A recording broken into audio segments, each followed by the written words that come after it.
Oh, hey. Hi there, guys.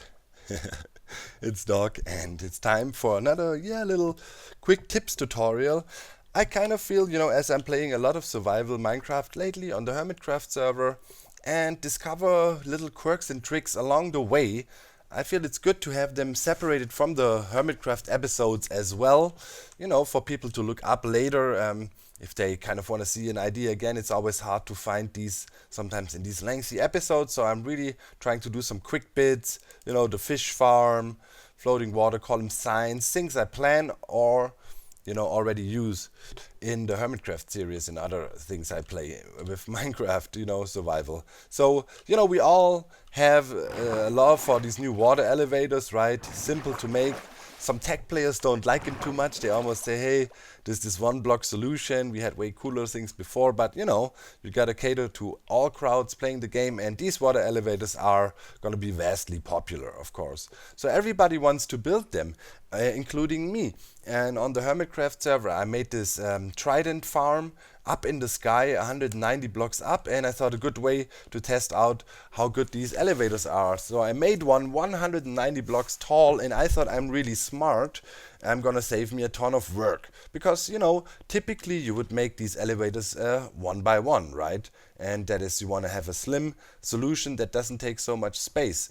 So building these elevators, to have them work, you need to have full source blocks all the way. So now imagine this was my 190 block tall tower, right? Or a higher elevator than this here. What you would have to do is you have a few buckets in your inventory most likely, and yeah, you would do this. As a noob, you would go in and do this and find out, oh crap, this is crap. No, I can't barely get out. Terrible. The bobbing drives me crazy. So the very first thing is already you would not put the soul sand first. So then you would have to go in and painstakingly do this. And then let's say you have 5-6 buckets, and now what? Swim down. Hopefully you have your water source close by, rinse and repeat and do this forever. And if it's 190 blocks, it'll take you some time and it's tedious. So my smart solution was, hey, I'm just gonna build something like this, right? 2 by 2. That is one option you could do.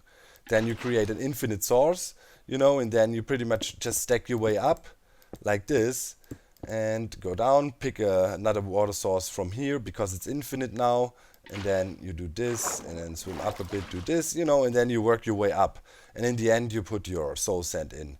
Good way to do it, but there's a way easier way, and yeah, some of my smart viewers suggested that, not only one, several of you, and I wanted to share this tip. So Kelp is the new meta when dealing with water, because Kelp has one great trick to it. It can turn flowing water into full source blocks. So how can we make use of that? Well, of course, if you want to build an elevator like that, what we would do is we would have a block in the bottom. Then we would start building up the elevator, totally normal, like, jump stack up, build your structure, and eventually you are where you want to be. You have one bucket with you and toss it in. Then you make your way down the elevator again. Hopefully you have included breathing spaces if it's a long one. If not, I suggest making a little water pool next to it and just jumping down, or use ender pearls, whatever you have. If it's later game, it's easier anyway. You fly down with your elytra or whatever, But now you have flowing water down, and we can see if we put the bubble column in now. See how it doesn't really work? You cannot swim up in it. And here, okay, we swim, but we don't have the bubble effect. So we know we need to have full source blocks for these to work. So yeah, nothing easier than that. You go in there, have sandstone or wherever, and yeah, let's go to survival. So you see it's working in survival. You place a kelp block, right? You cut down some kelp. It will take you a second to find one in an ocean, and then you just do this all the way up. And now you kelped up the place, and what the kelp will do is turn everything into source blocks.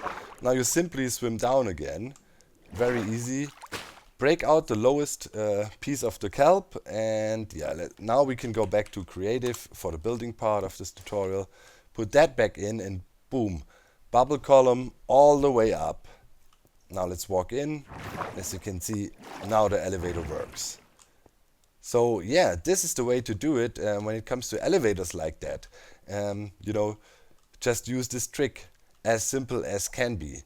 Also could be used, for example, if you have to turn other huge bodies of water into, you know, source blocks. Like if you have, I don't know, want to make a big cube of water as an aquarium or something, you know, just go in there, place a top layer of water there, and then just kelp up the place and you're good.